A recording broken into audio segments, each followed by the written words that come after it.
ஓம் ஸ்ரீ குருப்யோ நமஹ. ஹரிஹி ஓம். ஜெய் புவனேஸ்வரி. அனைத்து டிவோட்டி நேஷன் நேயர்களுக்கும் உங்கள் வேத ஜோதிடர் பிரகாஷ் நரசிம்மனின் அன்பான வணக்கங்கள். ராகு கேது பயிற்சி பலன்கள் 2025 முதல் 26 டிசம்பர் வரை ஏற்படக்கூடிய ராகு கேது பயிற்சியை பற்றிய பலன்கள். இந்த பலன்கள் அனைத்தும் பொது பலன்கள் மட்டுமே. திருக்கணித பஞ்சாங்க முறைப்படி கணிக்கப்படுகின்ற இந்த பலன்கள் உங்களுக்கு சாதகமாகவோ பாதகமாகவோ நடந்திட உங்களுடைய ஜனனகால ஜாதகம் மற்றும் தசாபுக்திகள் துணை நிற்க வேண்டும். இந்த ராகு கேது பயிற்சி எப்போ நடக்குது, எந்த ராசியிலேருந்து எந்த ராசிக்கு போகிறாங்க அப்படின்னு தெரிஞ்சுக்கணும். அப்படின்னா ராகுவும் சரி கேதுவும் சரி, நவ கிரகங்களில் 7 கிரகங்கள் முன்னோக்கி போகும், கிளாக் வைஸ் டைரக்ஷனில் போகும். இந்த ராகு கேது மட்டும் ஆன்டி கிளாக் வைஸில் பின்னோக்கி நகருவாங்க. இந்த 2 கிரகங்களும் சாயா கிரகங்கள், அதாவது ஷேடோ பிளானட்ஸ், அதாவது இல்யூஷனரி பிளானட்ஸ்.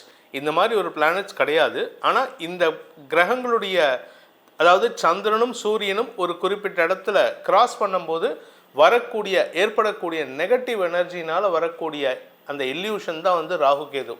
அந்த ராகு கேதுக்குன்னு தனி கேரக்டர்ஸ் கிடையாது. ஏன்னா இதை முதல்ல கிளாரிஃபை பண்ணணும்னு நினைக்கிறேன். என்ன காரணம் அப்படின்னு கேட்டிங்கன்னா, ராகு கேது கெடுதல் பண்ணுவாங்க, அதனால தான் எனக்கு என் பையனுக்கு கல்யாணம் ஆகலை அப்படின்னு சொல்கிறோம். ராகு கேது உங்களுக்கு கெடுதலை பண்ணும். ஆனால் எப்படி பண்ணும் அப்படின்னா, அந்த ராகு இருக்கிற வீட்டோட அதிபதியும் கேது இருக்கக்கூடிய வீட்டோட அதிபதியும் நல்ல பலன்களை கொடுத்தா அவர்களுக்கு இந்த 2 கிரகங்களும் சப்போர்ட்டிவ் பிளானட்ஸாக இருப்பாங்க. அதே சமயம் அந்த 2 கிரகங்கள் இருக்கக்கூடிய, அதாவது ராகு கேது இருக்கக்கூடிய இடத்தினுடைய அதிபதி நெகட்டிவ் பலன்களை கொடுத்தா நெகட்டிவ் பலன்களுடைய வீரியத்தை ஜாஸ்தி பண்ணி கொடுக்குமே தவிர மற்றபடி இவர்களுக்குன்னு தனி கேரக்டர்ஸ், தனி பலன்கள் கிடையாது. இப்போ நம்ம சொல்ல போகிறது கூட இந்த ராகு கேது பயிற்சி எப்படி இருக்கும்னா, குருவும் சனியும் எப்படி கொடுக்க போகிறாங்க அப்படிங்கிறத மட்டும் இல்லாமல், ஏன்னா குருவோட வீட்டிலேருந்து சனியோட வீட்டுக்கு போகிறாரு ராகு, புதனோட வீட்டிலேருந்து சூரியனுடைய வீட்டுக்கு போகிறாரு கேது. ஸோ இந்த 2 கிரகங்கள், சூரியன் மற்றும் சனி ஆகிய 2 கிரகங்களுடைய பவரை இந்த ராகு கேதுக்கள் அதிகப்படுத்தி கொடுப்பாங்களே தவிர தனியான பலன்கள் கிடையாது. இப்போ நம்ம சொல்ல போகிறதே அதை பேஸ் பண்ணி தான், சூரியனையும் சனியையும் பேஸ் பண்ணி தான் பலன்கள் இருக்குது. இதில் இன்னொரு முக்கியமான விஷயம் பார்த்திங்கன்னா, இந்த ராகு கேது பயிற்சி எப்போ நடக்கிறது அப்படின்னு கேட்டேன்னா, 2025 மே 19 அன்னிலேருந்து 2026 டிசம்பர் 6 வரை ராகு கும்பராசிலும் கேது சிம்ம ராசியிலும் சஞ்சரிக்க போகிறாங்க.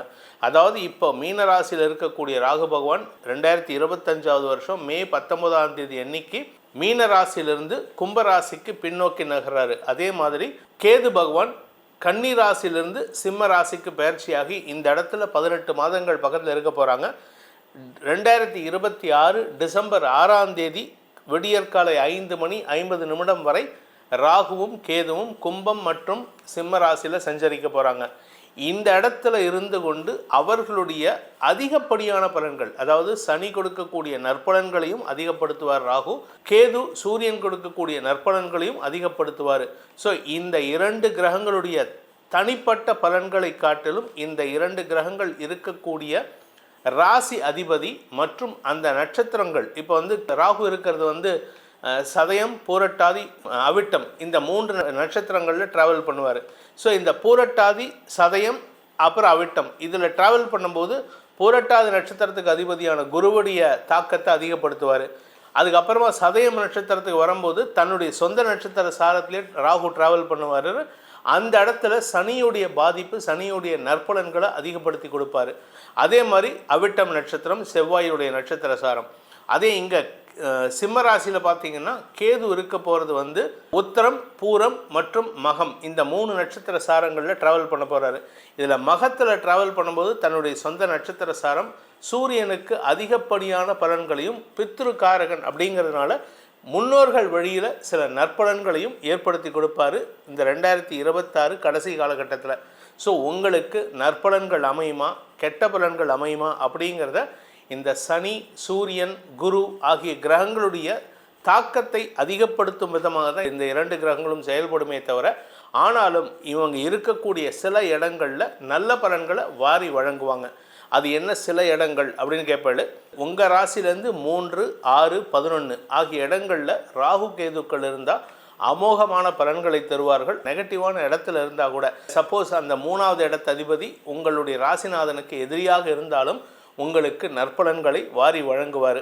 அதே சமயம் அவர் இருக்கக்கூடாத இடங்கள், இந்த இடத்துல இருந்தால் கஷ்டம்தான் கொடுப்பாரு அப்படின்னு சொன்னால் 1, 2, 4, 5, 7, 8, 9, 10 மற்றும் 12 இந்த இடங்களில் இருந்தால், அதாவது இந்த 3, 6, 11 தவிர மற்ற எல்லா இடத்துல எந்த ராசியில் இருந்தாலும் கெடுதலை தரக்கூடிய கிரகங்களாக இருந்தாலும் ராகு கேதுக்கள் அந்த குறிப்பிட்ட இடத்து அதிபதி நல்ல பலனை கொடுத்தா அதை என்ஹான்ஸ் பண்ணி கொடுப்பாரே தவிர நெகட்டிவ் பலன்களை குறைச்சி தான் கொடுப்பார். ஸோ உங்கள் ராசிக்கு இந்த பலன்கள் எப்படி இருக்குது அப்படிங்கிறத இப்போ பார்க்க போகிறோம். வாருங்கள், உங்களுடைய தனிப்பட்ட ராசிக்கு உண்டான பலாபலன்களை ஆராய்ந்தாலும் உங்களுடைய தனிப்பட்ட ஜாதகத்துக்கு இந்த ராகுகேது பயிற்சியினுடைய பலன்கள் எப்படி என்ஹான்ஸ் பண்ணுமா இல்லை டெப்ரிஷியேட் பண்ணுமா அப்படிங்கிறத உங்களுடைய ஜாதகத்தை பார்த்து தான் தெரிஞ்சுக்க முடியும். அதனால் ஒரு நல்ல ஜோதிடரை உங்கள் ஜாதகத்தை கொண்டு அலசி ஆராய்ந்து பலன்களை தெரிந்து கொள்ளுமாறும் கேட்டுக்கொள்கிறேன். இனி உங்கள் ராசிக்கு உண்டான பலாபலன்களை ஆராய்வோம். மேஷராசி. அன்பிற்குரிய மேஷராசி நண்பர்களை பொறுத்த வரைக்கும் ராகு கேது பயிற்சியானது உங்களுக்கு நற்பலன்களை வாரி வழங்கக்கூடிய வகையில் இருக்குது. சார், நீங்கள் தானே சொன்னீங்க ராகு கேதுக்கு தனி கேரக்டர் கிடையாது. ஆமாம், தனி கேரக்டர் கிடையாது. ஆனால் உங்களுக்கு சனியும் குருவும் சாதகமான பலன்களை தரக்கூடிய வகையில் இந்த ராகு கேதுவுடைய தாத்பரியம் அதிகமாக இருக்கக்கூடிய வகையில் இருக்குது. இதில் ராகு உங்களுக்கு 11ஆம் இடத்துக்கு போகிறாரு. 11ஆம் வீட்டு அதிபதியான சனி 12ஆம் இடத்துக்கு வந்திருக்காரு. எங்களுக்கு 7.5 சனி ஆரம்பிச்செடுத்தே அப்படின்னு பயப்பட வேண்டாம். கடமையை செய், பலனை எதிர்பார்க்காதீர்கள். ஆனால் கடமையை ஒழுங்காக பண்ணுங்கள். நிறைய பேர் என்ன பண்ணுவாங்க தெரியுமா? அதுவும் குறிப்பாக சனி பகவான் உங்கள் ராசியில் தான் நீச்சமாகிறார். ஒரு ஜாதகத்தில் சனி நீச்சமாக இருக்காருன்னா அந்த நபர் சரியான சோம்பேறியாக இருப்பார். சனி உச்சமாக இருந்தார்னா கடுமையான உழைப்பாளி. ஆனால் உங்களை பொறுத்த வரைக்கும் ராசிநாதன் செவ்வாய் நல்ல இடத்துல இருந்துட்டார்னா உங்களுடைய செயல்பாடுகள் பதட்டமாகவே இருப்பீங்க. அப்பேற்பட்ட ஒரு நபர் இப்போ ராகு 11ஆம் இடத்துக்கு போகிறதுனால உங்களுக்கு மரியாதை உயர்வு ஏற்படுறதுக்கு வாய்ப்பு இருக்குது. உங்களுக்கு உள்ளூரில் மரியாதை கிடையாது. ஆனால் வெளியூர்லேருந்து, வெளிநாட்டிலேருந்தோ, வெளி மாநிலத்திலேருந்தோ உங்களை பற்றி பெருமையாக பேசுவாங்க. அப்பேற்பட்ட ஒரு யோகமான காலத்தில் நீங்கள் ராகுவோடு ட்ராவல் பண்ண போகிறீங்க. ராகு உங்களுக்கு மாலை மரியாதைகளை கொடுத்து உங்களுடைய கௌரவத்தை உயர்த்தக்கூடிய வாய்ப்பை ஏற்படுத்துவார். குடும்பத் தலைவிகளுக்கு, படிக்கின்ற குழந்தைகளால் குடும்பத்துக்கு பெருமை, குழந்தைகளை நினைத்து கவலைப்பட்டு கொண்டிருப்பவர்கள் தாய்மார்களுக்கு குழந்தைகளால் பெருமிதம் கொள்ளக்கூடிய வாய்ப்பு ஏற்படும். கணவன் மனைவி உறவில் நல்ல அந்யோன்யம் புரியறதுக்கு உண்டான வாய்ப்புகள் ஏற்படும். இதில் 5ஆம் இடத்துக்கு கேது வேற வந்திருக்காரு. இதனால் உங்களுக்கு ஆன்மீக நாட்டம் அதிகரிக்கிறதுக்கு உங்களுடைய குழந்தைகளை பற்றிய கவலைகள் விலகுவதற்குண்டான வாய்ப்பையும் ஏற்படுத்திக்கலாம். இதில் என்ன ஒரு விசேஷம் அப்படின்னா, இந்த ஒரு சான்ஸ் உங்களுக்கு எப்படி கிடைச்சிருக்கு அப்படின்னா, உங்களுடைய முன்னோர் வழிபாட்டை இந்த கேது ஏற்படுத்தி கொடுப்பாரு. உங்கள் முன்னோர்களுடைய இருப்பிடம் தெரியாமல் இருக்கிறது, உங்களுடைய குலதெய்வத்தை கண்டுபிடிக்க முடியாமல் இருந்ததுன்னா இந்த கேதுவினுடைய உதவியை கொண்டு நீங்கள் இந்த காலகட்டத்தில் அடுத்த 1.5 வருஷத்தில் முன்னோர் வழிபாடு செய்வதன் மூலமாக உங்களுக்கு குலதெய்வ வழிபாட்டையும் சேர்த்து முடிச்சுக்கிறதுக்கு வாய்ப்பை ஏற்படுத்தி கொடுக்கும். பதவி உயர்வை கொடுக்கக்கூடிய வகையில் இருக்கார். ஆனால் என்ன ஒரு விஷயம்னா, கேது எப்படிப்பட்டவர்னா எதுலேயுமே ஒரு வெட்டேத்தித்தனத்தை கொடுத்துருவார்.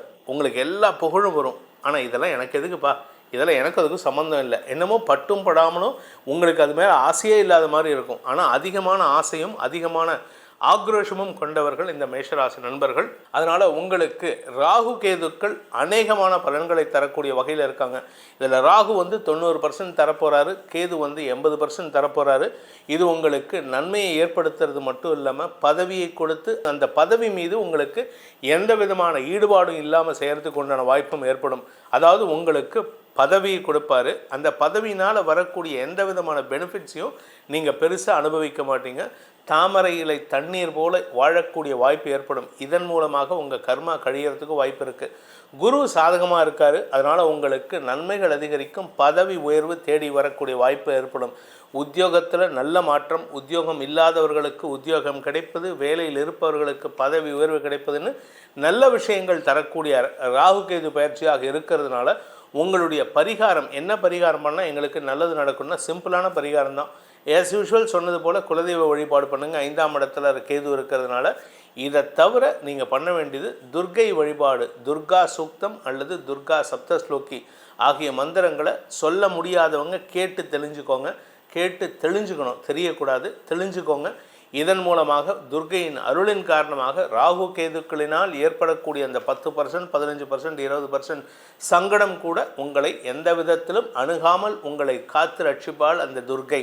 ராகு கேதுக்களினால் ஏற்படுகின்ற பலாபலன்கள், உங்கள் ராசிக்கு சொல்லப்பட்டுள்ள பலன்கள் அதிகப்படியான நற்பலன்களை வாரி வழங்கிடவும், சங்கடமான பலன்களில் அதனுடைய தாக்கம் குறைவாக இருப்பதற்கும் சொல்லப்பட்டுள்ள பரிகாரங்களை செய்வது மட்டுமல்லாமல் உங்களுடைய குலதெய்வ வழிபாட்டையும் சேர்த்து செய்வது நன்மையை ஏற்படுத்தும். உங்களுடைய தனிப்பட்ட ஜாதகத்துக்கு இந்த ராகு கேது பயிற்சி எப்படி இருக்குது, குரு பயிற்சி எப்படி இருக்குது, அடுத்த 2 வருஷம் எப்படி இருக்குது அப்படின்னு தெரிஞ்சுக்கணுன்ட்டு விருப்பப்படுறவங்க கீழே கொடுக்கப்பட்டுள்ள நமது வாட்ஸ்அப் எண்களில் தொடர்பு கொண்டு டைரக்ட் கன்சல்டேஷனுக்கோ இல்லை வாட்ஸ்அப் மூலமாகவோ தொடர்பு கொண்டு கன்சல்டேஷன் பெறலாம். அதற்கு தனி சார்ஜஸ் உண்டு. இதன் மூலமாக உங்கள் அனைவருக்கும் கஷ்டங்கள் நிவர்த்தியாகி நன்மைகள் அதிகரிக்க வேண்டும் எனும் அடியேனின் பிரார்த்தனையை சமர்ப்பித்து உங்கள் அனைவருக்கும் நல்வாழ்த்துக்களை தெரிவித்துக் கொண்டு உங்களிடமிருந்து விடைபெறுவது உங்கள் வேத ஜோதிடர் பிரகாஷ் நரசிம்மனின் அன்பான வணக்கங்களுடன். நன்றி, வணக்கம்.